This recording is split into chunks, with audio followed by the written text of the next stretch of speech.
Hello and welcome to today's podcast. So today's podcast, it's Colin And Graeme. and Graeme, and to find us on YouTube, it's GC Football Watch Along.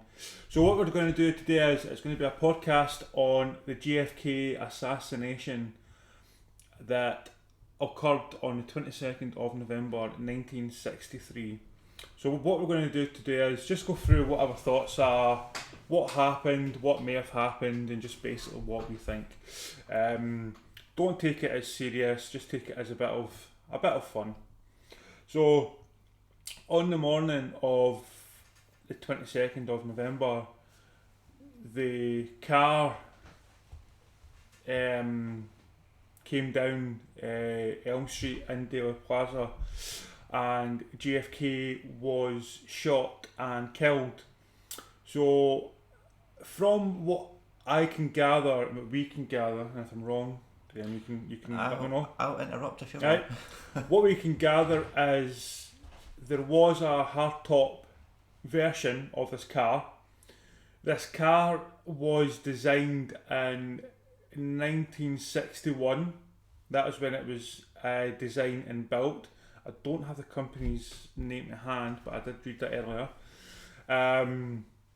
And that later did become, and that later was investigated, because after the assassination, Johnson wanted a new, improved presidential vehicle, and they said it would take 2 to 5 years to make. So what he did was he drove about in J. Edgar Hoover's armoured car until this company had made the modifications. But going back to the JFK, so on the morning of the 22nd, he left the airport, he went into his car with the entourage, and they were going down several streets in Dallas, and they turned into Elm Street. But if you look at the Zapruder film, what you do see is it's a little bit off for me. As they're turning in, the Secret Service is pretty much instructed to fall back. Now this can be verified not only by Secret Service people, but by the body language of the Secret Service, because they put their hands out. Also, Clint Hull jumped off the JFK's car to go into the car behind. And why did he jump off at that precise moment? That doesn't make sense. I would say, this is the good thing about a podcast is, I would say that if you look at the previous videos of the motorcade, the people were 6, 7, 8 deep all the way along this route. So there was very little chance of a person shooting from there to assassinate him. Now, but I'm just going to add this into the route where we're going down the route. The Secret Service knew there's going to be over 20,000 windows exposed, and they checked none of the windows. That's what I was waiting for you to jump in and say. Because that's what I find quite funny. It's like, we could search 20,000. We don't have enough staff. Do you know what? We just won't search any. And also on the route, there's too many corners on the route of the JFK's car. Aye, and they do try and not take any vehicle into a 90-degree angle, because it does slow the vehicle down too quick. And also it gives the sharpshooter the perfect option to shoot. What I find quite bizarre though about the whole situation is it slowed down. The Secret Service had then dispersed. But if you look at this Zapruder film, there's a lot of space in Daly Plaza. There's a lot of space. It's not like the previous route. Well, it's not like the previous streets in his route. It was very, very open. Now, don't know, right? I don't know, but something tells me that you had to book to get into Dealey Plaza. I'm pretty sure I read somewhere that you had to have a pass to get on in there. What I understood from the Dealey Plaza, what happened was it was only the actual staff that was allowed in, and one staff member went out for a fag, and a secret service allowed back in until JFK drove past. Aye. So that's what I find interesting, because you weren't allowed in there, in that area, and that's something that I did read, and I was like, I never knew that, and then I was like, that's quite interesting that you had to be verified to get into that area, and that explains why there's not a lot of folk there.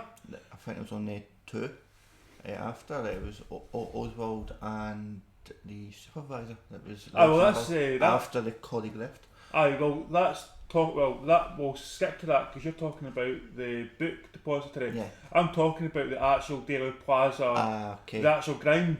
Okay, yeah, aye. Because to get in there, you had to have a pass. Yeah. I'm sure you had to have a pass to get on the grounds. You weren't just allowed to walk in there. I'm pretty sure that's how they done it. I think I skipped ahead a wee bit there. I've not heard about the pass. I've not read upon that one. I'm sure you have to have a pass for that. But anyway, going back to what happened. So the Secret Service disperse.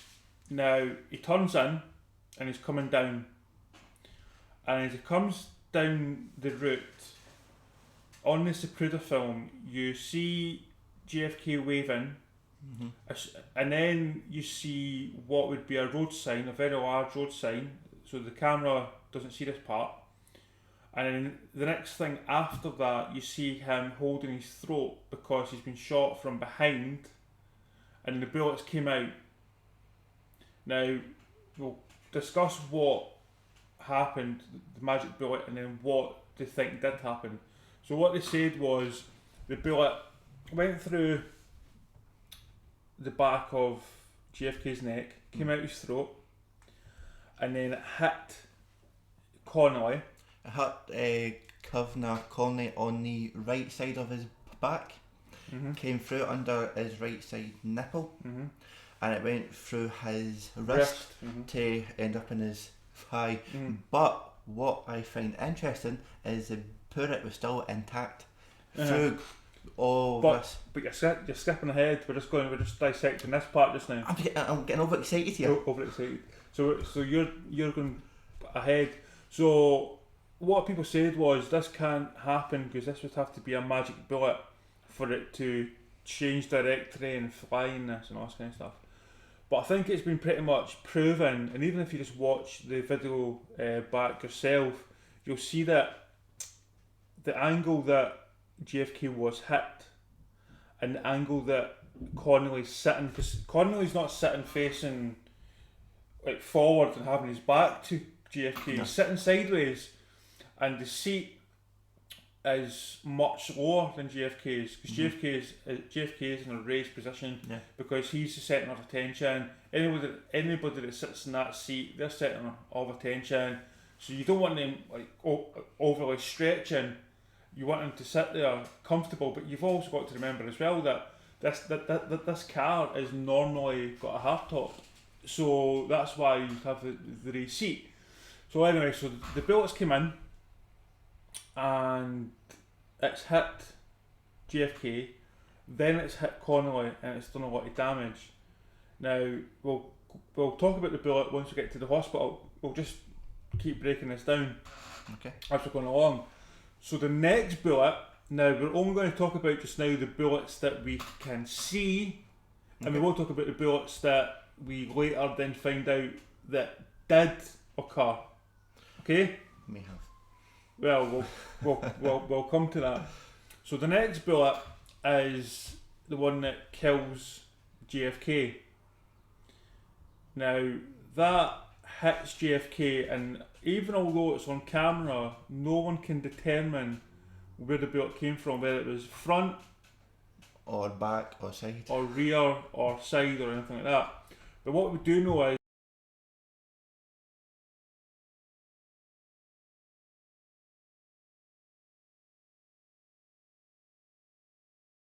when he was hit, his skull fragments did end up at the back of the vehicle. If you watch the video, when he gets shot through the head, his head bounces back, like the bullet came from the front.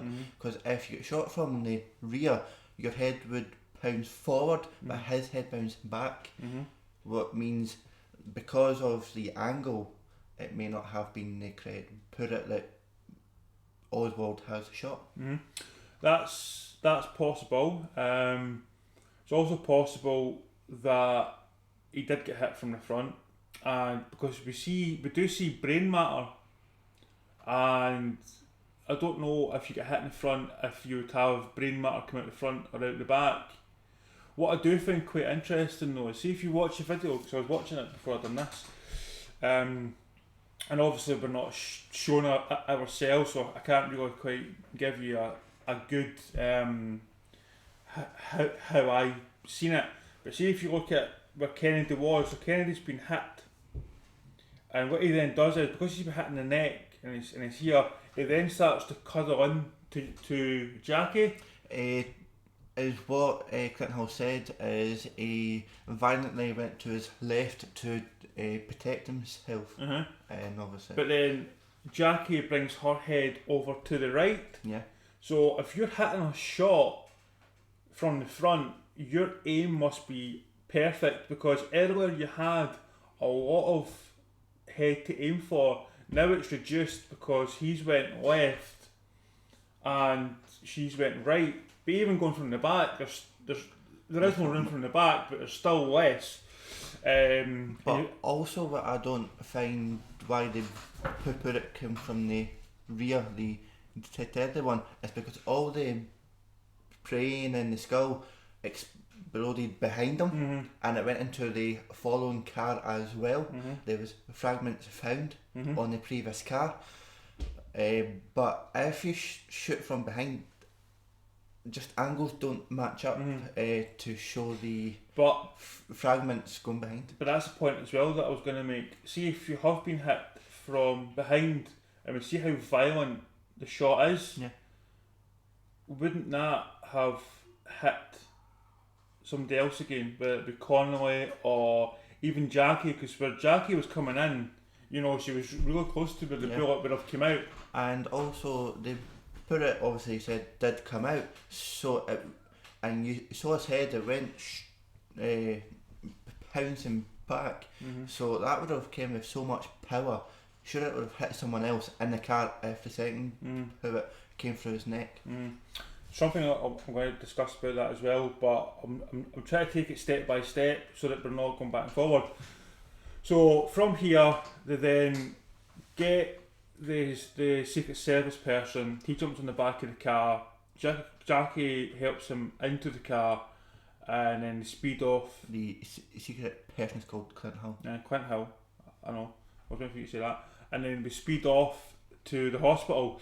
But before we go to the hospital, there's a few things I want to discuss that happened in Daily Plaza still before we get, because I don't want to jump ahead years and come back. So what one witness said was, I saw a bullet land, and myself and a policeman went and looked, and we saw this bullet, and it got picked up by this gentleman, and the gentleman was never seen again. They don't know if it was FBI or Secret Service, but they know that this bullet was picked up. Okay, I don't know that. And they also say that there was another bullet found next to a wall, and they also say that they saw a curb that had been struck, and this curb was taken away. Now, keep that in mind because we'll come back to that later on. Yeah. But what I can say just now is there was apparently a third shot, and the third shot, I don't know at what point it comes in. I don't know if it was the first shot, second shot, first shot. I think they said it was the first shot. that didn't hit JFK or the motorcade, but it did hit the ground. It's the first one that hits the ground. And that's what they're saying it's the first one, but the person that got hit by the stray bullet once it hit the curb, he actually said it was the second bullet that made the damage. So if that was the second bullet, as he says, where did the second bullet come from that shot JFK through the neck? Well, that's important. That's quite important. So he then goes to the hospital. Now, just before we get to the part where it gets a little bit more interesting, one thing that was seen by quite a few people, was they said that there was damage to the windscreen, and said that there was damage to the metal above the windscreen. Yeah. So what the picture shows, apart from if it is a real picture, what it shows is a spiderweb mark, which people are saying, well, this isn't a hole, this is caused by either a bullet fragment, and we'll come back to that in a second, or perhaps it's some sort of fragment that's been hit in the previous three shots, yes, and that's hit the windscreen. Now that could be true. I don't know. I don't understand why it wouldn't have hit any of the two people in the front of the car, but it's possible. Conspiracy.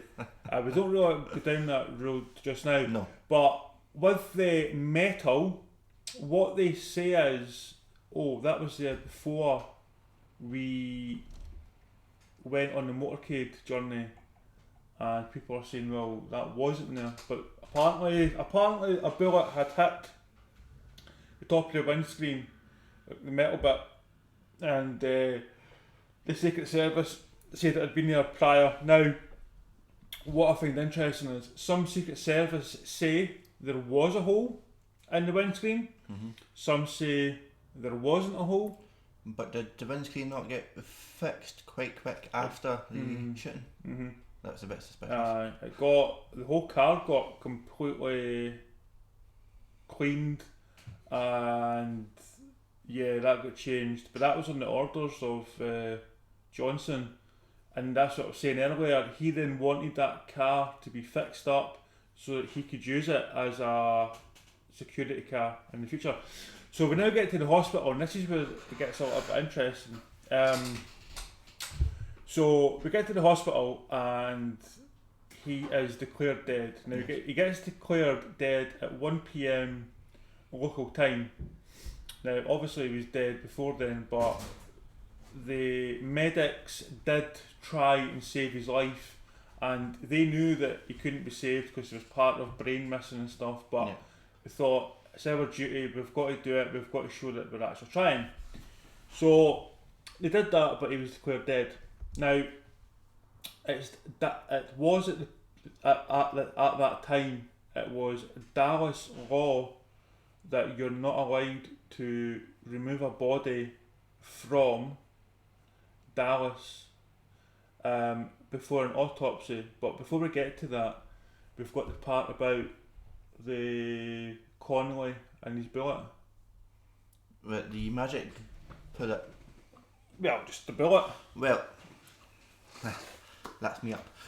The second bullet is obviously called the magic bullet. It went through JFK's neck into Governor Connolly under right's nipple, came out into his wrist, into his thigh. But the bullet was still intact, which no one can understand why. Plus, the bullet needs to change direction quite a lot to hit all of those targets. But Governor Connolly has been stated to say that it wasn't only one bullet, there was actually two.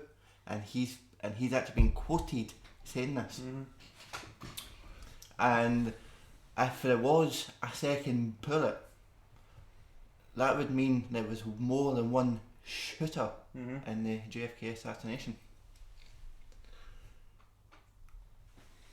And where did they find this bullet? They found the bullet on a gurney next to Governor Connolly.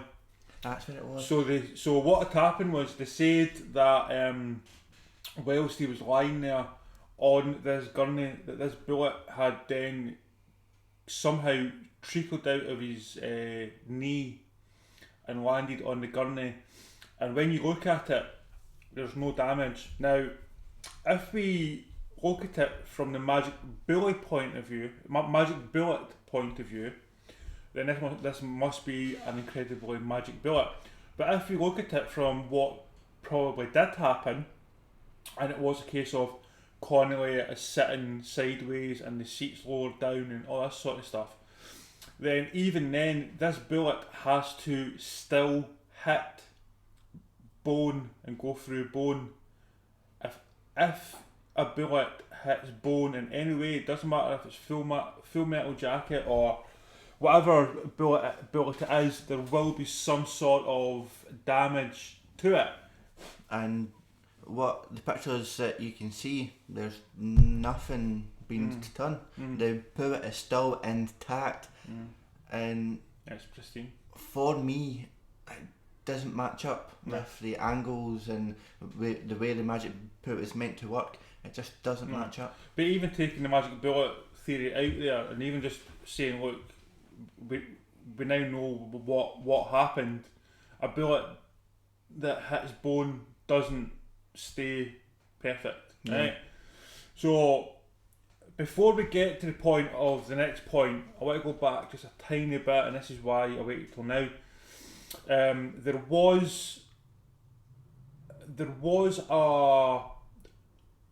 There has been discussion that the gun that was used wasn't just a Carcano, it was also a Mauser. Okay. Now, the reason I bring this up now is with the bullet, if you look at the power that Carcano apparently had when it struck JFK and Connolly, right? And you compare that to the headshot, that headshot gun looks a lot more powerful than what the other bullet did. Definitely more movement with the second shot. And that's why I think there's proof that it wasn't just the one gun. There was no proof it was a conspiracy. Well, I'm just saying. So the next thing is Connolly goes into theatre and they're able to save his life. I'm pretty sure that he was for the rest of his days he was partially disabled. And he's unfortunately dead now, but he did live a lot of years afterwards. Would you not be partially disabled if you got shot through your thigh? You would walk with a wee limp. A limp. So we then get to the autopsy. Now, this is where it gets interesting. So the people who done the autopsy in Dallas, now they didn't do a full autopsy because they were interrupted by the Secret Service. The Secret Service, and they were showing their guns, and they took the body out. And wait till we get to that point. At that point. So they started doing the autopsy and they took photographs.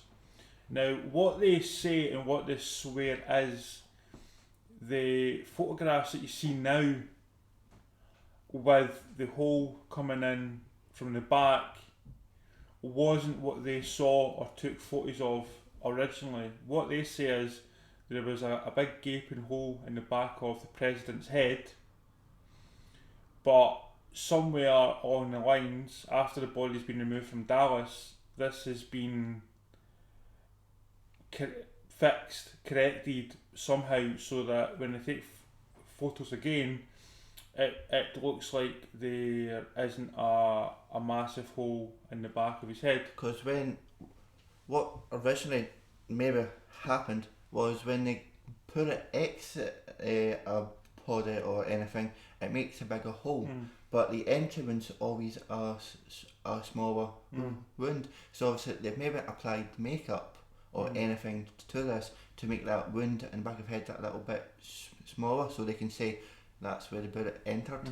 Yeah, because all they've got to do is do some simple surgery just to make it look like it's intact. So this is right. So he's now in there. He's getting an autopsy. Everybody's cracking on, but what happens is the Secret Service come in and they demand that his body leave Dallas. Now, it's against Dallas law for a body to be removed, but Secret Service pull out their guns and say, we're taking the body and we want everything you've done. So we want the photographs, the negatives, the cameras, the reports, the notepads, we want the x-rays. We want absolutely everything that you've done, and we're not allowing anything to stay here that wasn't here this morning.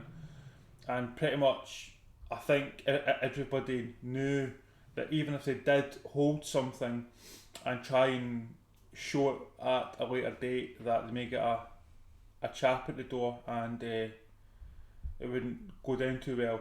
So the body is now removed from Dallas and it's now on Air Force One. On the route back to Washington. Now this is the first time ever that there's been two presidents on a plane. It's never happened before and it's never happened since. But what is interesting is, and this comes from Jackie Kennedy herself, she said that she wasn't prepared for Johnson to be president at that moment on the plane. She would have liked just a little bit longer then for him to be sworn in as president. Yes. And she had to be basically taken from where she was in the airplane to where he was, and that's where the famous photo is when he's sworn in. Yeah. She had to be basically dragged to that. Now, so it's understandable, but JFK and Johnson didn't really get on that well, and there was talk that Johnson may not be able to run as a competitor to JFK in the next elections. Yes, and he was going to get dropped from the election. But obviously he didn't like that because he wanted more power. He did, because what had happened was he was because that's the thing as well, and you've got to take this into account, right? So in America, if you're from America, then I mean this is common knowledge, but if you're not from America, how the presidency elections works is, and I don't think this is right, by the way, I'll tell you why in a second, but it goes by states. So you could have 1 million votes and your competitor could have 500,000, but if your competitors had the majority of the states win, then that person wins.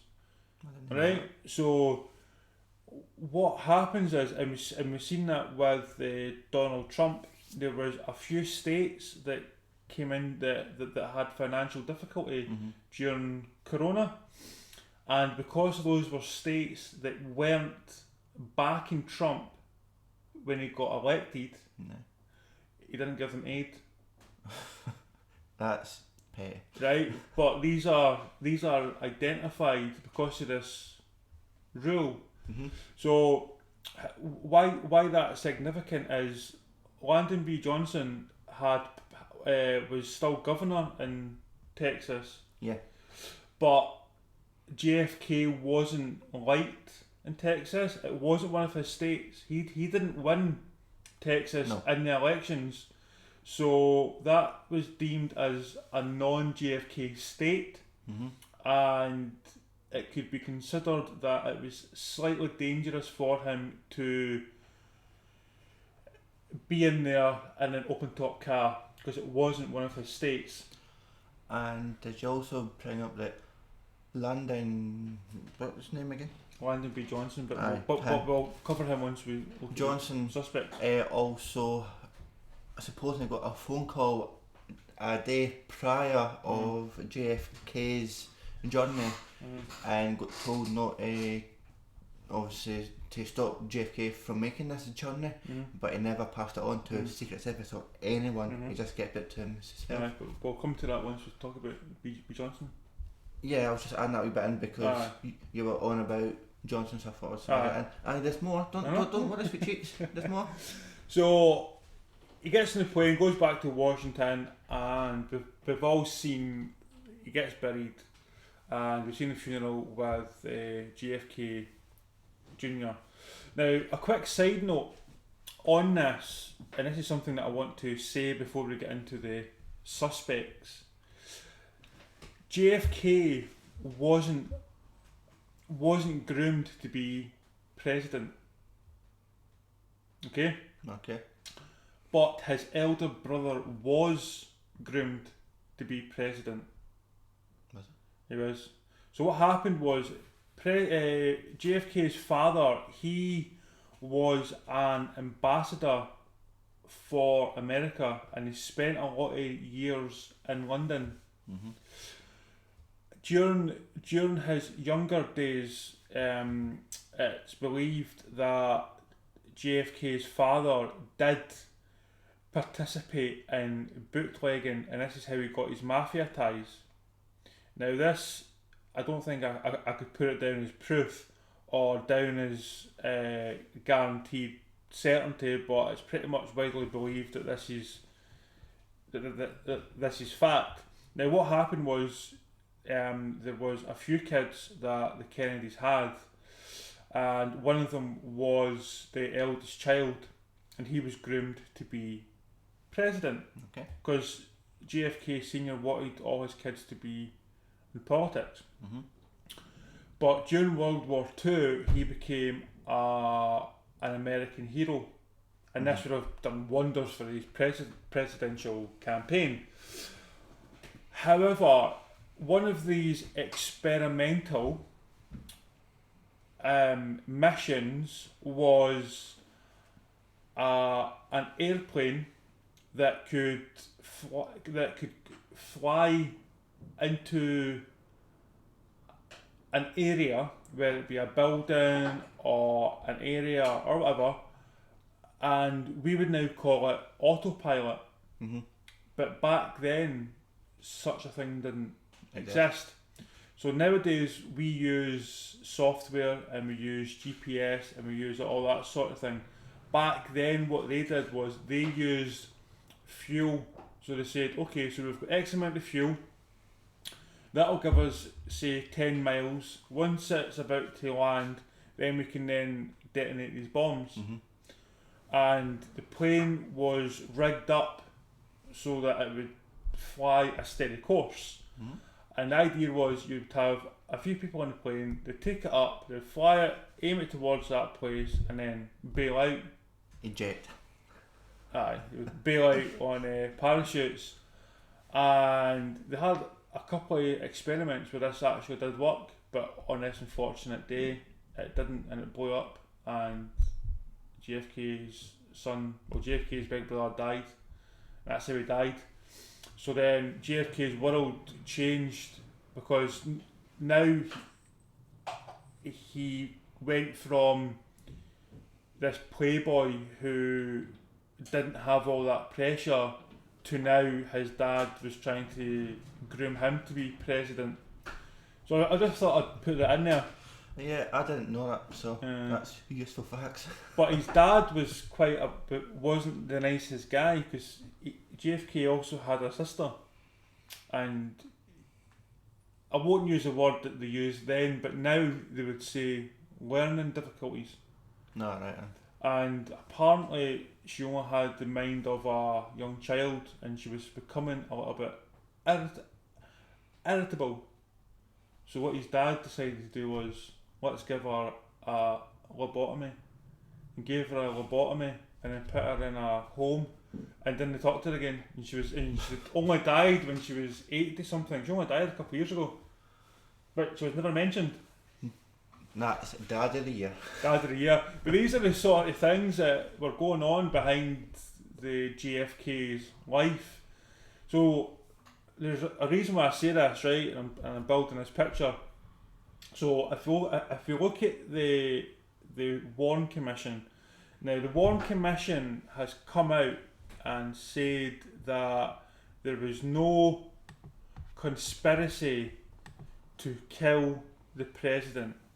Mm-hmm. Now the commission was put together by Lyndon B. Johnson, wasn't mm-hmm. it? And was it not did he not bring in the head of the CIA as well to run it? I'm pretty sure I read that somewhere, that the head of the CIA, or one of the head of the CIAs, were brought in to help with the Warren Commission. Mm-hmm. That I know that he was trying to bring in quite a lot of people, but people that were yes men, and that's what he was trying to do in the Warren Commission, and that's something that we have to take into account, and this can be proven in a few more steps along from this. But what the conclusion was pretty much was the shots which killed President Kennedy and wounded Governor Connolly were fired from the sixth floor window at the southeast corner of the Texas School Book Depository. Now, I want to go over that because that is now closed off. You can't access that now. It's glassed off. Yeah. Now, what they say is, they say that they found 3 spent shells. Yes. Next to the window. It's been discussed that police, now again there's different reports. Some police say that when they went up there was no Carcano to be found. Was it not hiding in the boxes? Supposedly. I'm just going to come to that. But apparently they did find a Mauser, and it's only when they sweeped it again they found this Carcano in the boxes. Mm-hmm. So it had been packed in the boxes and it had been hidden. But see, that's what I don't understand, right? See, if you're a sharpshooter, and we're going to come to Lee Harvey Oswald, and that's when I'll talk about what happened on that day as well. But what I will say is, see, if you're I'm not a gunman, right? And I don't stay in America. But if you are an American, you know that when you shoot, you've got spent shells. Mm-hmm. Now, if you've got spent shells and they're in an area that's very close proximity, why wouldn't you just pick them up and take them with you? Exactly. I know that's incriminating evidence. I do get that, but you're hiding the gun. Why not take the spent shells and then throw them away somewhere or dump them somewhere else in the building, rather than leave them at the window? Because then that would match the gun, and if you've just bought that gun, then you've got a direct link. But maybe he panicked, hid the gun in the boxes, and went, "Oh, I need to get out here," and forgot all about the cases. It's possible. But then also, did Lee Harvey Oswald not also kill a police officer after the assassination? We'll come to that. JT Tippett. We'll come to that once we get onto Lee Harvey Oswald. I thought we were on Oswald. No, we're just going over the Warren Commission just now. Oh. So the Warren Commission say that there's only 3 shots, and we'll come to why that's not true later on, and that's been proven not to be the case. So they're saying that there was only 3 shots fired, and as you say, it went through the right nipple. Under the right nipple. Because if you could get a bullet to go through a right nipple, that would be good, amazing, eh? But it went right under.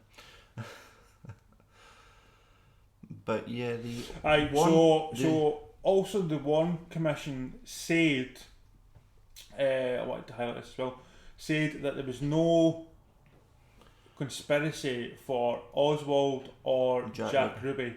Now, I have definitely read that there's definitely a connection there, and they definitely had met each other prior. And also the commission states that Lee Harvey Oswald worked by himself, and there's no evidence to say that he was a part of any team or it was anyone else. What we'll come to after, we can maybe prove that was incorrect. He did say something quite interesting though when he was in prison, Jack Ruby. I want to get it up as we're going along, but he did say something quite interesting about the whole JFK Oswald thing, and then Ruby died of cancer not that long afterwards. So that's quite interesting. And that obviously Jack Ruby supposedly had connections, but we'll come to that after as well.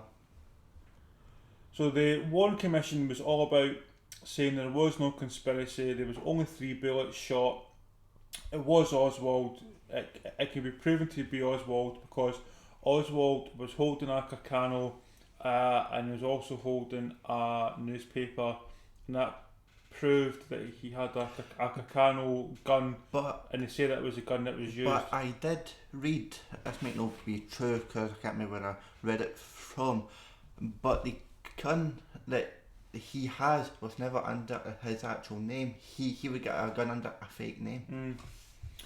So we'll look at quickly, just because this is peels off from the Warren Commission. So Martin Luther King was assassinated on his balcony a couple of years after. So what happened was the government then launched a new task force, and they called it the House Select Committee of Assassinations. And this re-looked at the JFK assassination, and it looked at the Martin Luther King assassination. Now this was established in 1976, and it was completed in 1978. This is why I was saying about the bullets. When the Warren Commission did their investigation, they said there was 3 bullets only, and these were bullets shot from a Carcano, from a school book depository. This can be proven because there's 3 spent shells. Yes. But what the Warren Commission didn't know and couldn't have known is that technology would come on leaps and bounds as the years progressed, thanks mostly to computers.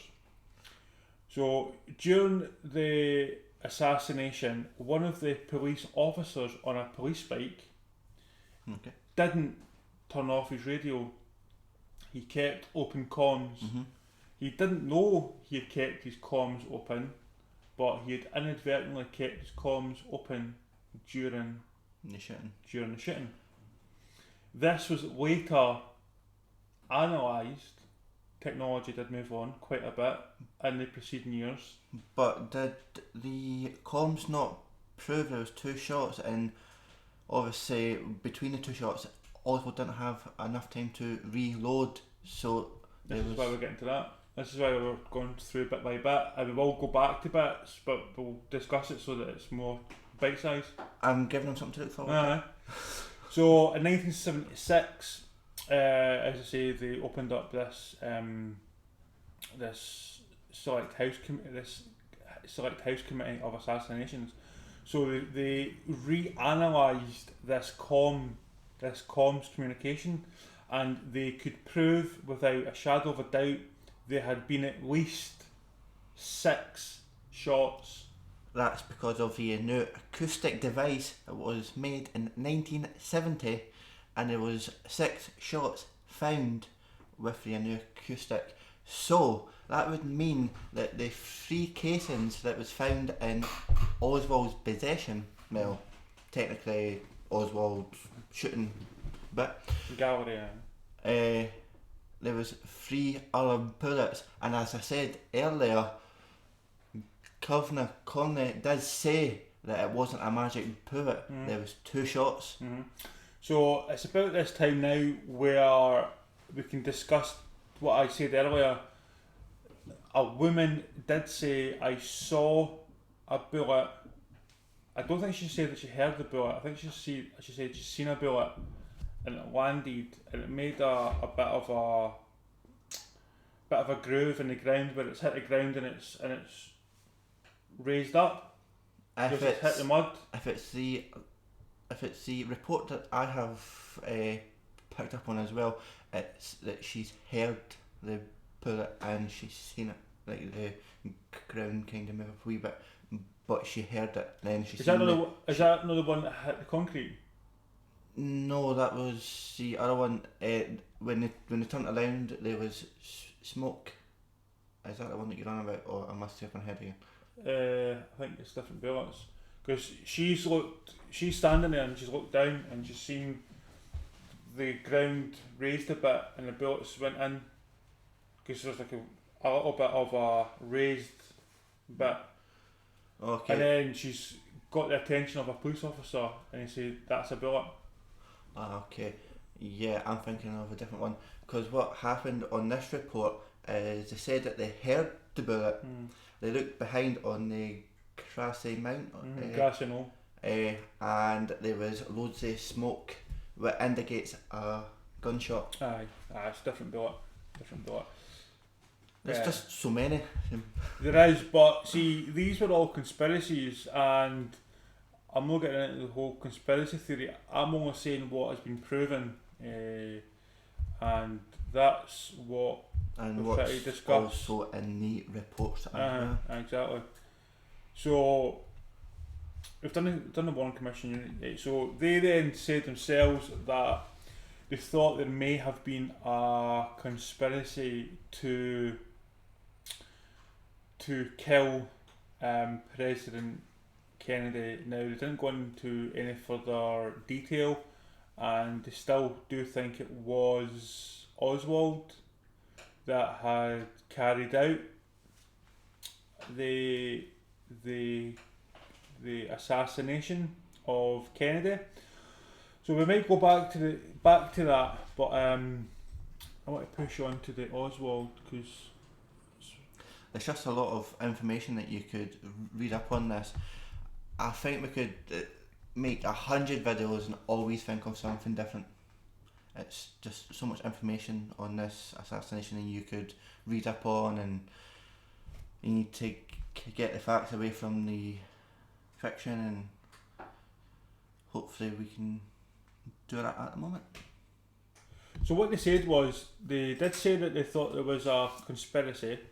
They did, however, say that they thought it was not the Soviet government or the Cubans or the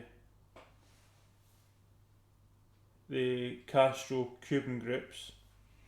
So they weren't entirely sure who they thought killed Kennedy, but they did say that some groups weren't involved, and that also included the CIA. But was Kennedy not hated within the White House? Was Kennedy hated, so that would kind of put a spanner in the works. And they said that there may have been a grassy knoll shot, and that's where the fourth bullet may have came from. Because they did say that there was 6 shots, and I think that one of those did come from the grassy knoll. Now there's been reports from people on that day that say that they saw smoke come from the grassy knoll. Now we will go back to the grassy knoll because there's something interesting about that, but we'll come to that last. And there's also been a statement, it didn't go very far, but there was also a gunshot from the train station part, and that would be probably the best angle from a direct hit if we did get shot from the front. So go back to so we'll speak about Oswald because honestly we could do this as a series and go into more depth. That's what I said. That's what Paul wound up doing.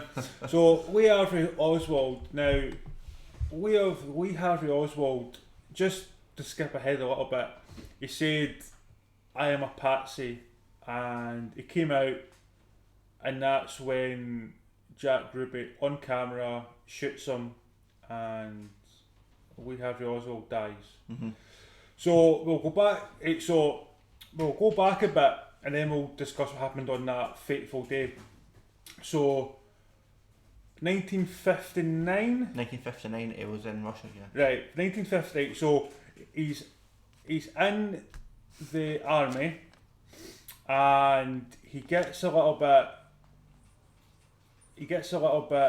frustrated about being in the army, and he seems to start having issues with the army and America, and he wants something different in his life. That seems to be what the driving force is behind this.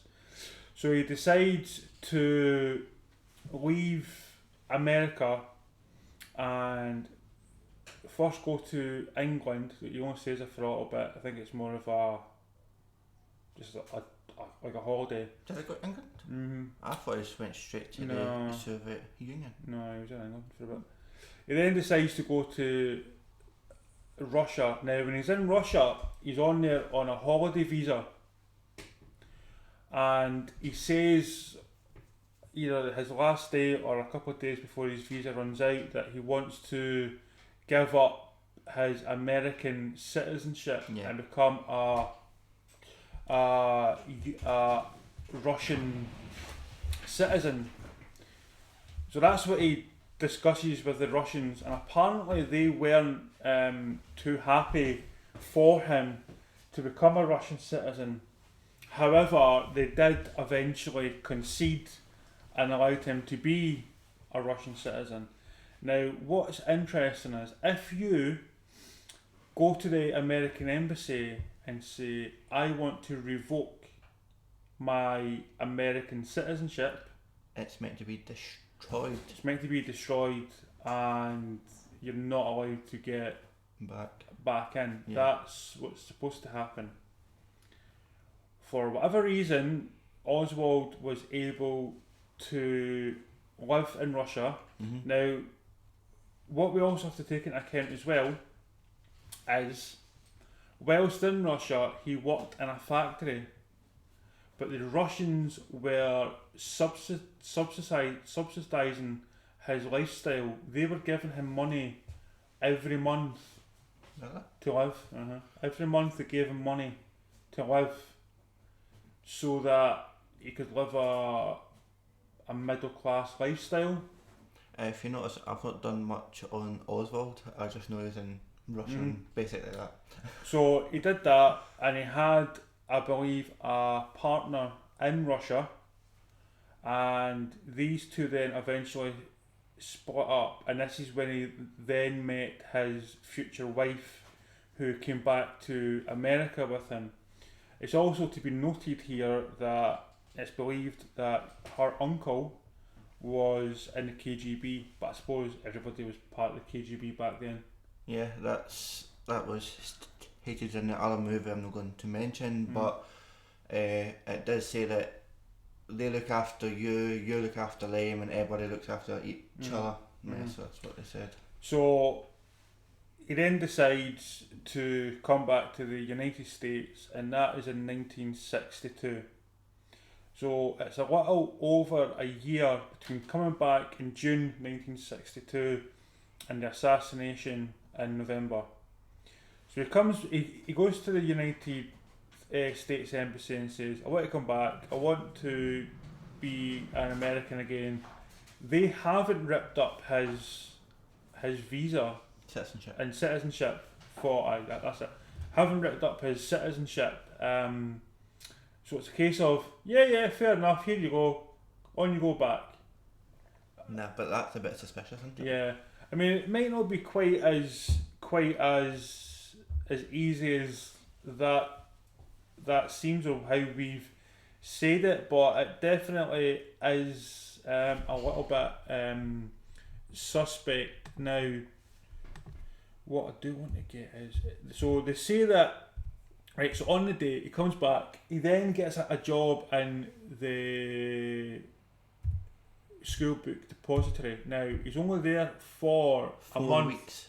4 weeks prior. So was he planning this? Mm-hmm. Just to get the job to do this? Or was it other forces? Well, he had a friend who had a lot of connections, and he's the one who seemed to be quite friendly with the Oswalds. So that's Oswald and his wife. But it seems to be that he was going through a period of, he would try and side with everyone that was on the outskirts. So he would do it with the Cubans and the Russians and stuff. So on that day, he goes to work, and the official Warren Commission is he shoots President Kennedy, and he then leaves the school book depository. We'll get to what he does after that, but what was said... What actually happened was, yeah, he did leave, but he did get a gun forced in his face, but the supervisor says it's fine, he works here. So the police went, okay, and ran upstairs, and that gave Oswald a chance to escape out the back. Mm-hmm. I hadn't quite got that far yet. I was almost there though. You said that Oswald went away, so I thought just before I thought. That's what I said about the report. So it's reported. So the Warren Commission says he done that as Graeme says. On there was at least one person says that during the shooting of Oswald of JFK, the Oswald was in the canteen cafeteria area, drinking a Coca-Cola. No, we're not sponsored by Coca-Cola, but he was drinking it, and there is no way that he could have got from where he was down there either A, that quick, or B, not be out of breath. Maybe he's very fit and very quick. Could be, but it was very unlikely that you'd have that. So she then believes that he definitely wasn't the shooter. Okay? Okay. So he then leaves the school book depository, and this is where it doesn't make sense to me, because he leaves there, and apparently he's now got a pistol. Yeah. On his possession. Yeah. What happened there was he went back home or wherever he was staying. He didn't get back home. So where did I get the pistol? That's what I'm saying. I thought he went back home. On the way back home, he bumps into Tippett. Was it? And Tippett has a... Okay, I may have got a wee bit... Has an identification of someone of interest. Yeah, and it matches Oswald's description, and J.D. Tippett asked if Oswald could come over just to speak, and Oswald panicked and shot him 4 times, and there was an eyewitness supposedly saying it was Oswald that shot Tippett 4 times. Do you know his wife just died this year? She only died in March, last month. No. It's quite crazy, yeah? They got married in 1946, and she died just last month. Good age. There you go, and that's me not got any notes, just from memory. So yeah, so then he gets home, then he changes or does something, then he goes to the cinema, and that's where the police pick him up. In the cinema. What I thought happened was he went away from the library, got home, then he changed and he had a pistol, then he went and shot Tippett, then he went to cinema. That's what I thought happened. I'm pretty sure that's how I just described it. I can double check. Yeah, because I thought he went home, got the pistol, and then shot Tippett. and it's this way. And that would probably explain why he's got it. But yeah, we'll double check, make sure I've got that correct.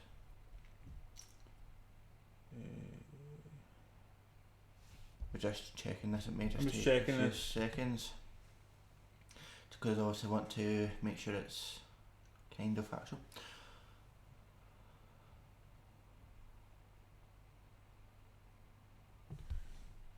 Whilst you're reading that, I'll okay, that's fine. So Oswald then goes to the cinema theatre, depending on where you are in the world, and this is where the police then pick him up, because it's believed that the person in the cinema thought he was suspicious, and they called the police, and the police came and picked him up, and then he goes to the police station. Now apparently in the police station he was treated to a couple of beatings, and that's where you see his picture and he's got bruising and stuff. But yeah, that's what I've read, so we can't verify it, but that's what happened. That's what I'm saying. How did they get the gun? Where did they get the gun? Because by the version that I have read, he went home to get that pistol. Well, he changed, then he took the pistol and then he met Tippett, but as we're trying to find this at the moment and we can't find anything, but obviously I may be correct, or Colin may be correct with this one. But what you missed out in the cinema part was the police officer that came in. He checked, I think it was 2 or 3 other people before Oswald, so it didn't look as suspicious. And then when the officer went to Oswald tried to pull out the pistol, and that's when all of the cops came in and Maris handcuffed him and took him to the police cell waiting area. I can't remember what it's called. So what they say as well is they say that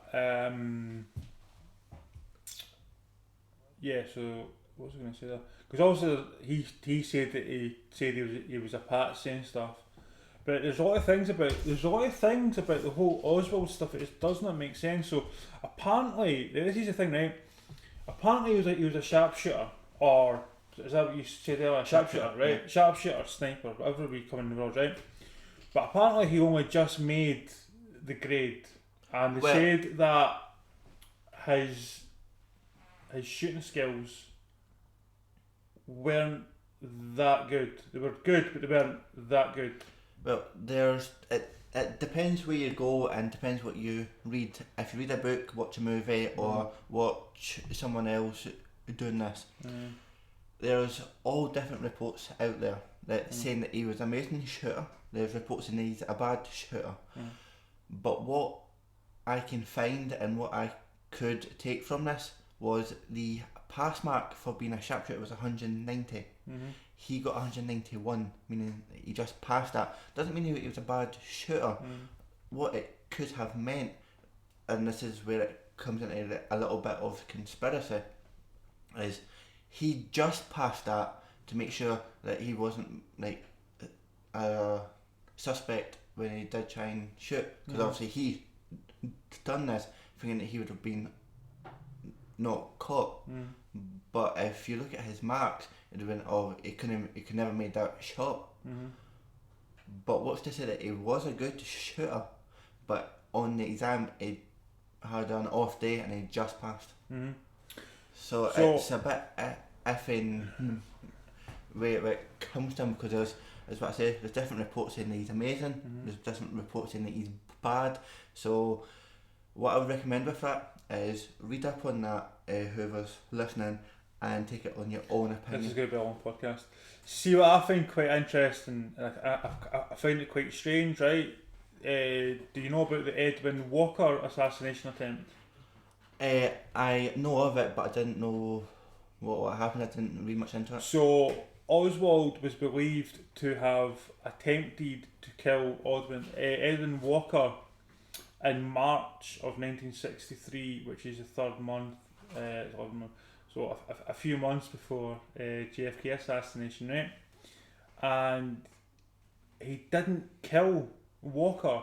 Now, I believe that Walker was sitting down whilst the assassination was attempted. Now, if you've got somebody that's a sharpshooter and they're hitting somebody with, well, if they're shooting, right, so if they're a sharpshooter and their target's sitting down, you should be able to hit them no problem.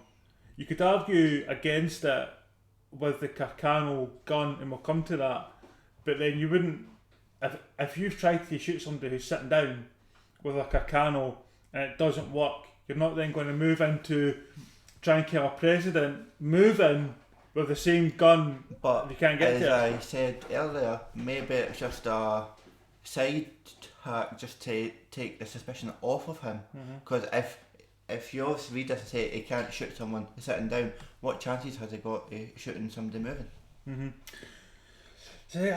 See, for me, there's a lot of loopholes in this one. There's a lot of things in this. So we've got Oswald. So we've covered the Walker attempt. So Oswald, if you didn't know, he went to Russia, as we said earlier, but he did get involved with a lot of other groups, and one of those groups was Cuba. I don't know if you knew that before I brought that up. I know that Castro was meant to be assassinated. But I'm just talking about Oswald's connection to Cuba. No. So Oswald had, and I'll also have to put up pictures in this if and when I put it up on YouTube and Spotify, but he is seen, and you can check it online, he's seen handing out leaflets of pro-Castro leaflets in New Orleans. So we've already seen him in Russia, and we've seen him come back without much issue. Now, it has been reported that because of him coming back, that Oswald was under FBI surveillance, and I think this is why we've got Castro pictures, Cuba pictures of Oswald, because there was a lot of intrigue. Now, one thing I will point out, just before I forget, see when Oswald went to Russia and denounced his American citizenship, he made front page news in Russia. He became not a celebrity, but he became well known because he was one of the first defectors of America. He thought that when he came back to America, he would get the same publicity from the American press, but he didn't. And so he was well known to both the Russian and American governments. So we'll move on a little bit, but we'll come back to Harvey Oswald again, because he is quite, he is obviously involved in all these other people that are suspects. So the next one we've got is the mafia.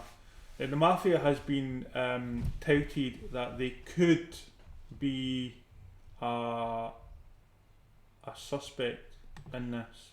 Could have been a suspect, but I don't think they would have done it by themselves. I think they would need a strong backing, likes of FBI or CIA. And this comes back to, and we'll move on from this pretty quickly. So the reason is that's given is, going back to what I said earlier, JFK's dad was apparently involved in bootlegging, and he then had connections. Now it's discussed that he had connections with Giacanti. Yes. And Giacanti does come up a little bit later on in this. So apparently the mafia said, look, we'll help your son get into power, please can you get Bobby off our back, because he's coming down quite hard on us due to the mafia ring, and also the trade unions, because of Jimmy Hoffa and his union trades and union deals. Bobby was coming down quite hard on him, and they wanted less FBI on their back. So they apparently made a deal with JFK's dad to get him into power. They get him into power, and instead of the mafia now out of the spotlight, Robert Kennedy decides, I'm going to up this, because I'm now, he got a more high powered job with more privileges and more control. So he then went after the mafia quite incredibly hard. So they believe that this is perhaps a reason why they would have killed him. Now, that's the mafia. Now we've got Sam Giacanti. What's interesting there is, if you go back to the House Committee was apparently going to summon Giacanti. It may not have been a House Committee, but I know that the government was trying to get Giacanti to testify. And apparently they've got this rule, or they had this rule then, if he didn't testify, they could then take that as guilt in some way, and they could send you to prison for a lot of years. No. So that's how they got around it. So they would say to like any mafia, he would say, look, come in, give us and testify. If you don't, we'll hand you a 30-year sentence. Right? Testify. You don't need to go to jail. You don't testify, you've got 30 years. And that's why the mafia got worried. The mafia thought, okay, we've got Sam Giacanti who knows a lot of stuff. They probably thought that he wouldn't testify, but they don't want to take a chance. Exactly. So they went, right, we'll just bump you off. And also, he had just done a jail sentence as well, Sam Giacanti, if memory serves me right. And when he left to go into jail, he was a boss. But when he came back, I don't think they wanted him to be a boss anymore. So it was partly JFK and partly that why he got bumped off. But if you're speaking of the mob, the person that killed Oswald, Jack Ruby, supposedly had connections to the mob as well. So that would tie in why he killed Oswald when he did. So Oswald couldn't say much. So we'll move on to the next part, and this is where we'll move on to this next part so we can bring the mafia back into it. So we'll go on to the Fidel Castro. So Fidel Castro is obviously going to be involved in this somehow because he's in Cuba. And if we look at the relationship that the Americans in Cuba had at the time, it was the Cuban Missile Crisis. I believe that was 1962. And what was believed was, it was believed that because Cuba was a communist country, that they would allow Russia to put nukes on their land. Yeah. Right? So obviously America didn't want this. So what had happened prior to this, again this involves the mafia, the mafia couldn't get gambling licenses in America because in a lot of places it's illegal. Yes. If you then set up illegal gambling places, then yeah, I mean it is quite profitable, but it's not as profitable as a legitimate business because you could obviously have it much larger. And it's also if you get caught, then you're going to obviously end up in jail. But if you do it legitimately, then you'll make much more money, and you don't have to worry about jail time. So just the geography for anyone that doesn't know, Cuba is just off the coast of Florida, so it's down the south. It's down the south coast. So that would have been really, really close to America. So Batista had allowed the mafia to come into his country, and this was the likes of Mayor Lansky, Lucky Luciano, come in. Can we put in casinos? Yeah, you can. Pay me X amount of money. Everything's sweet. Everything's fine. So you'd have all these mob bosses go down to Florida, go off the boat, go to Cuba, have a couple of days down there, having a little bit of casino time, come back to Florida, and then they'd fly back up to New York. Sounds like a good life. Sounds like a good life. So there was a lot of connections between Cuba and the mafia. Now, Fidel Castro came in, took over in 58 or 59. Anyway, was it not 59 that he took over? So I think it was. Anyway, he came in, he had a coup, he takes over, he then says, right, all the mafia, you can go, right, just go. If you don't go, we're going to kill you, right? And obviously Fidel Castro's got an army behind him, and this is a time where he's got different kind of, he's got different weaponry to what the mafia could get hold of. So it is a scary and legitimate threat. So the mafia then go. In the meantime, between what happens next, the Bay Pigs and the killing of JFK, there seems to be a lot of business carried out between the Americans and the mafia. So the Bay Pigs happens, and this is where the Americans try and send troops over to get feet on ground in Cuba. This doesn't go to plan. It was 1959. Yeah, so it doesn't go to plan, and the Americans aren't too happy. But JFK was against the Bay of Pigs all along. Yeah, JFK was more of a peacemaker sort of thing. In fact, that's another point as well I need to point out. Yeah, he was dead against that, and that's why he wasn't liked. He also wasn't liked. I need to talk about Lyndon B. Johnson, but just before I forget, during this period, there was the Vietnam War. Yeah.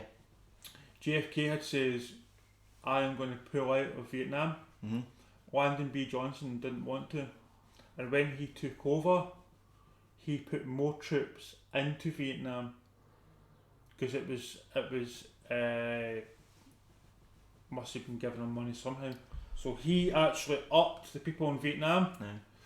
So anyway, so the Bay of Pigs happens, and they can't overthrow the Cuban government. So what the American government decided to do. Now, this, I don't know how far this goes up. I don't know if it went to JFK, I don't know if it was only CIA or FBI, but I know that it was the CIA that was in charge of it. They decided to, let's why not assassinate Fidel Castro. What I could understand about that issue, and this is why it's relevant, is that the CIA wanted Castro out. But it never reached JFK because JFK would have been against it as he's a peacemaker. So that would put into, well, we'll come to it after, but the conspiracy of why the CIA was involved in the whole JFK. But obviously we'll come to that after, but it never reached JFK. So the American government went to the mafia and said, look, you've been in Cuba, you know Cuba, you're no longer in Cuba. In fact, something else that swings to mind there, by the way. So before I go any further, and this is kind of relevant, because I want to say this stuff, but I want to put in some proof as well. Okay. Right?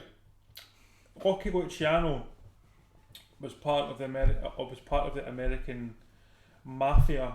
New York mafia. Right, from 19 don't know whatever.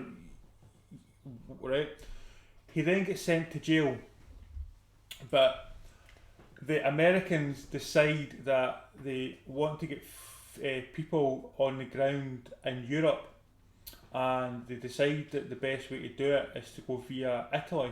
But at this point in time, Italy are under the fascist rule of Mussolini.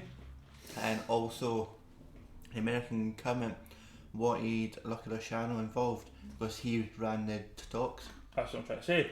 So Lucky Luciano was going to face the rest of his life in jail. Yeah. But what they said was, look, you've got people in Sicily that can allow us in. Mm-hmm. Let us in Sicily and we'll work something out. And unbeknownst to Luciano, he thought he was going to get released back into America, but he got sent to Sicily. I think he spent some time in Cuba afterwards. But anyway, that doesn't matter. What happened was he got so after war and everything, he thought he was going to get released. Mm-hmm. But the government couldn't show face because if you released him, why? Because nobody knew of this. So it was so many months or so many years, I think it was months. They were like, we'll let you go, but you need to go back to Sicily. Mm-hmm. And obviously he was like, aye, whatever. And then once he was over there, he wasn't happy. Mm. So he came back to Cuba to run the mafia from Cuba. And Mayor Lansky would go over, get information and bring it back to New York. But the government in America knew of this, wasn't happy, so they went to the government in Cuba and said, if you don't get rid of Lucky Luciano, we're going to go to war. And that's what made Cuba tell Lucky Luciano to get back to Sicily. And this was in the reign of Batista. And that's what's happened, and he went back to Sicily and died of, I'm pretty sure it was a heart attack. But would that not be a bit of it's in a podcast? Yeah, that will be a podcast, but I'm just trying to show that the government did work with the mafia when required, and that's what I'm trying to show. Yeah. So for people that might say, oh well, this story about the mafia, the American government working with the mafia to try and kill Fidel Castro isn't real. Well, there's one story that has been proven without a shadow of a doubt. So that's why I'm trying to put in stuff that's relevant. Anyway, so they then decide to kill Castro, and Castro had over 200 attempts on his life and none were successful. There was the exploding cigar, there was when his girlfriend came back to America, they gave her poison to poison him, but she told him. There was the swimsuit that was poisonous. There was so many things, but anyway, nothing happened and nothing worked. So there was a lot of hatred for the Cubans at this time, and Fidel Castro. So go back to it. So the mafia were brought in to help get Fidel Castro, and that didn't work. So there was a lot of things. So this is where perhaps the American government did have the potential to say to them, well, look, do you know what, why didn't you just bump off JFK? No, because once you become a peacemaker, the CIA wouldn't listen, because obviously they had it in their sights that Castro needed to go. No ifs or buts or candy or nuts, needed to go. Right. I don't think it was the mafia. I'm just going to put it out there. I don't think it was the mafia. I think they may know who'd done it, but I don't think it was the mafia. I don't think that would be the way either. Mafia and my on this assassination is cleared. So we'll go back to the CIA, because the CIA, as you've seen, did bring in the mafia to try and assassinate Fidel Castro. Now, at the time, there was a lot of things that were said and they weren't believed. So someone went to JFK or JFK staff and says, why don't we do a black flag? A black flag is basically you attack your own people, but you say it's someone else. So he said, why don't, this was 1962, he says, why don't we do something, it was something like, I think it was a ship, why don't we sink the ship, blame it on another country, so then we can go to war with them. And JFK, as you say, peacemaker, he was not going to have any of that. And that's some of the things that we know about. There's a lot of things that we don't know that he said no to. But the CIA in later years did do a lot of stuff that has been proven. So the CIA and the Iran-Contra trafficking is just one example of they will do stuff if it benefits them, not benefits the country, but benefits them. So what they were doing was they were bringing drugs from Nicaragua and giving one side of Nicaragua the people, they were giving them arms, so guns and grenades and all sorts of stuff. And then on the other hand, they were giving the government of Nicaragua money so that they could then buy guns themselves. Yeah. They were funding both sides, all because it helped fund this cocaine trafficking. And if you look at the Pablo Escobar, where he would take his drugs, and you can watch it either Fidel Castro or Barry Steele or Cocaine Cowboys, a lot of the planes went from Colombia to Nicaragua onto the US. And it said that the crack epidemic in the 80s was actually brought on by CIA. It says it as well. In the 80s, they said that they actually brought it in intentionally and funded it. And what this did was they would put it in areas of America, but the money they got from it would give them X amount of money and then they could do with it as they pleased.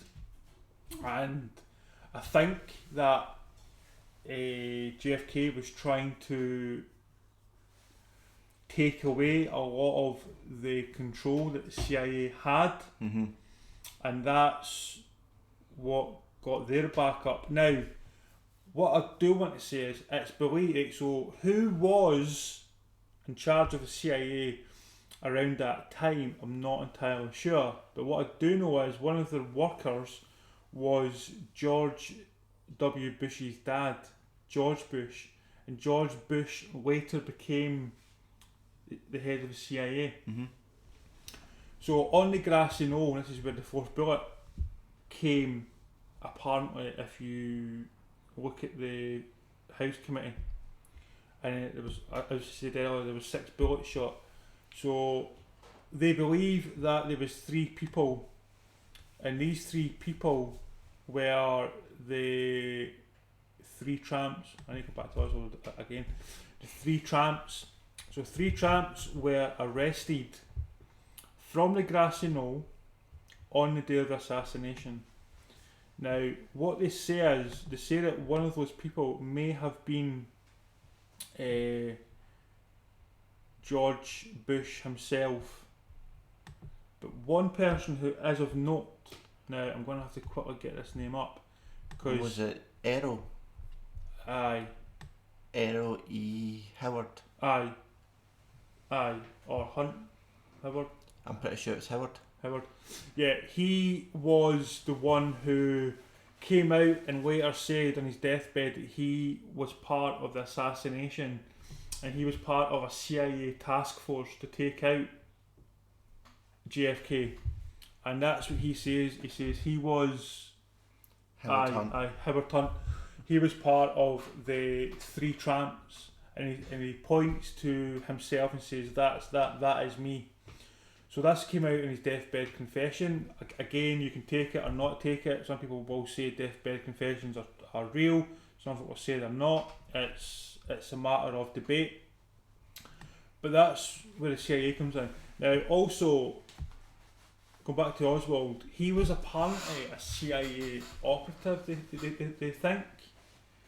And I think that's how he was able to go to Russia and come back on his visa, on his citizenship, and not get any like red tape or anything, because he shouldn't have been allowed to come back. But was the FBI not watching him? It was watching him, but you've got to remember, if you, and this is slightly deviating here, but the CIA and the FBI don't communicate to each other. So that came out during 9/11. It didn't communicate. So the evidence that they've gathered doesn't get shared. So the CIA may have been full knowledge of Oswald and what he's doing and stuff, but they wouldn't pass it on to the FBI and likewise. Alright. So that's where that comes in. Now, it's believed that Oswald was a part of the CIA, but again he was handing out Cuban leaflets, and for me, what I don't understand is, right, this is why I think it was a case of the government knew who had done it, or they wanted to close it up and shut it up, because JFK gets killed that day. By that, even before dinner time, they've got a suspect. Within 24 hours, 48 hours, that suspect is dead. I think it was 48 hours. Now, apparently Ruby was known to the police and he was friendly with the police, and that's how he was able to get admittance into the car park. And then he shot Oswald. So they've done that. They've killed him. He's now dead. They then, I think that's why the whole tippet thing. That's why I think there was a tippet witness, so that they could say without a shadow of a doubt he is the killer, regardless if he was a killer or not. You got to remember, if it was government, they can easily fake stuff. Aye, well, they can easily cover it up, and that's what they think they've been doing. So he then does that, and then he dies. We then go to the Warren Commission again. Lyndon B. Johnson. Yeah, Lyndon.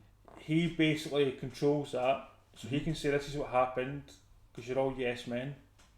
So he does that. Apparently, some people want to do the Warren Commission. No, most of the agents didn't want to sign it, but they were forced. So he does that. So that's that done. And then now that Lyndon B. Johnson is no longer president, and they bring out the House Committee in 1976, they then investigate it and they come out with more information and more detail, because they're not as they're not being directed as much. They're not such as yes men. Not being as constructed.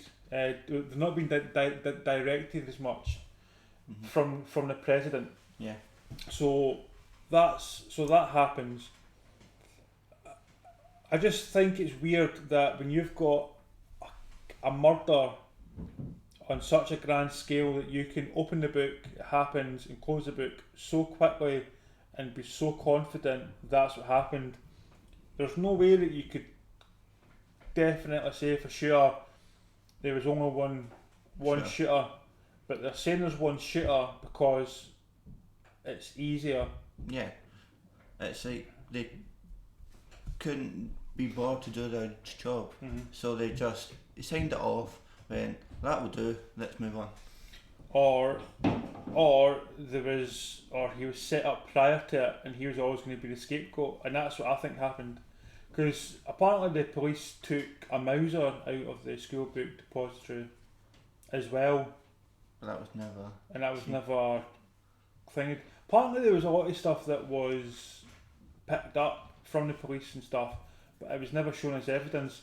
Apparently there was people who gave statements, signed the statements, but these statements were never put in the Warren Commission report. They were either the Warren Commission says we don't want them, or they weren't allowed to be admissible in the Warren Commission. That's because it didn't follow the storyline that they were wanting.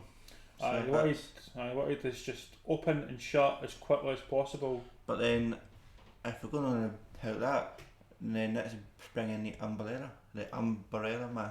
When you go then? Well, with the Umbrella Man, when JFK got shot the first time, this is when the exact time he put up the umbrella. So obviously when a car's driving past, he's standing there, no rain, nothing. It was raining the night prior, but no one else had umbrellas or anything. It's only one man. As soon as he put that up, JFK got shot.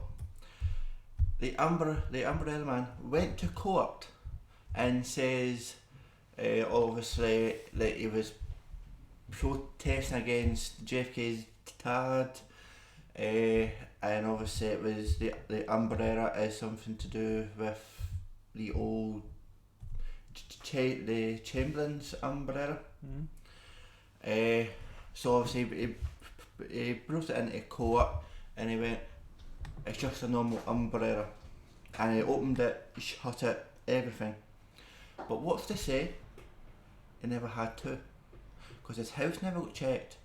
As soon as he came into court, said it was normal, he walked out, nothing else been said. Who wouldn't say that they had to? And he brought in the normal one into court. Could quite easily have done that. See, what I don't understand is there was a Cuban Missile Crisis in 1962, and people genuinely thought there was going to be an attack on American soil from the Russians. Yet he dies 1 year later, and nobody suspects the Russians. Nobody says it's the Russians. Nobody says it's the Cubans or suspects it's the Cubans. These are mentioned briefly, but they're quickly squashed. Now, going on about the umbrella, just because it reminded me, there was a famous case in England about an umbrella, and it was the Russians that carried it out. Can't remember the guy's name, but he goes to the bus stop and he's standing waiting on the bus, and this person comes past and he feels this little thing in his leg, and he looks down, and this gentleman's dropped an umbrella and he's run into a car.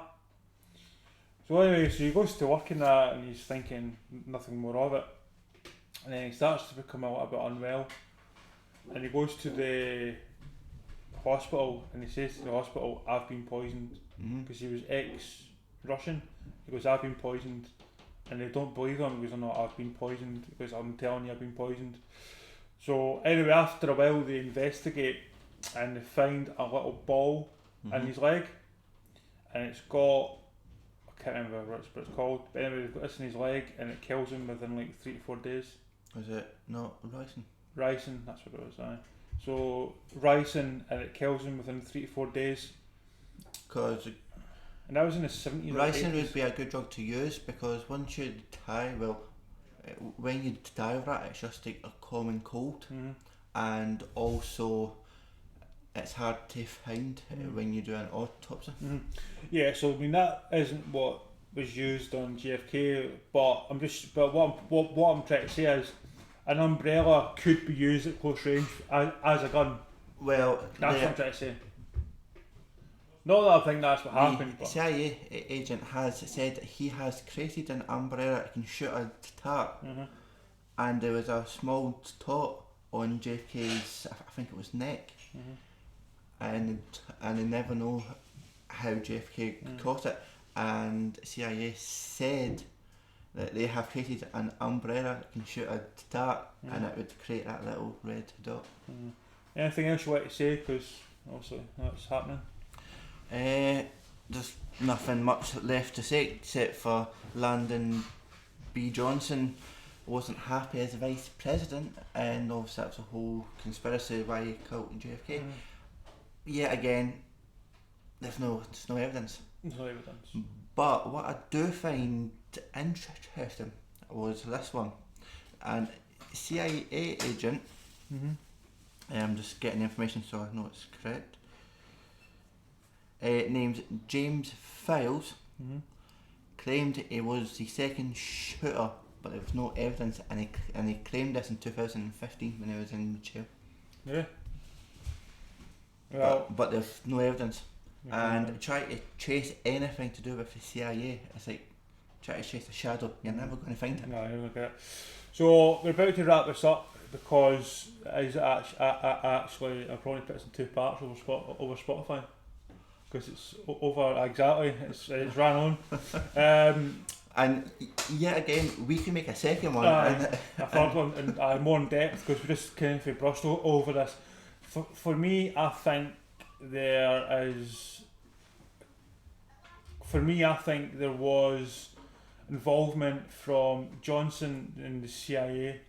That's my personal take. For me personally, all these conspiracy theories can be explained quite easily, and people just jump into conclusions. But the one that's hard to find, and because they don't want you to find it, is the CIA one. So without more information, and it also withheld information on the commission, because they brought in one of the head of CIA, and he withheld information on the commission. What's he trying to hide? In fact, just before we go, who was it that held the information just recently? Donald Trump. Donald Trump wanted to bring stuff out, but who was it that stopped it? CIA had the CIA were suspected. The CIA were quite happy to release documents that said that they were still looking for Adolf Hitler in the 1950s in Argentina, but they weren't happy to release documents about JFK and their own involvement. So that's its own story there. So thanks for everybody that's listened thus far. This might be a 2-parter. If you have any suggestions, I can think of the word. Please let us know. And for now, goodbye from Colin. And if you want one about Lucky Luciano, I know everything. And it's goodbye from Graeme. GC watch along and out.